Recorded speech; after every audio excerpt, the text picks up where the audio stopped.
oq mashinada bunaqa polirovka qilib qiynalmadim hali. Juda ahvoli yomon edi. Ikkinchi etap polirovka o'tildi.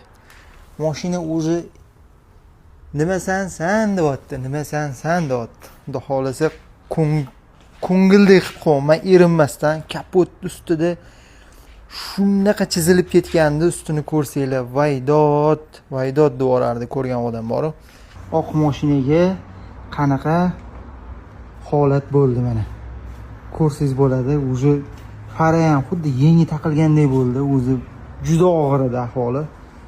Mana oq mashinaga polirovka o'xshaydimi, qanaqa chiqadi deb so'raysizlar. Mana 3 ta etap keramikasi bilan birga qaranglar.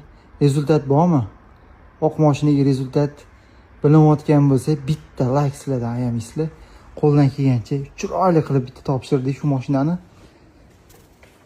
Xullas, oq mashinaga rezultat qanaqa bo'ladi deganlarga mana shu videoni bitta jo'natib qo'yasizlar. Qaranglar, holat ideal chiqdi.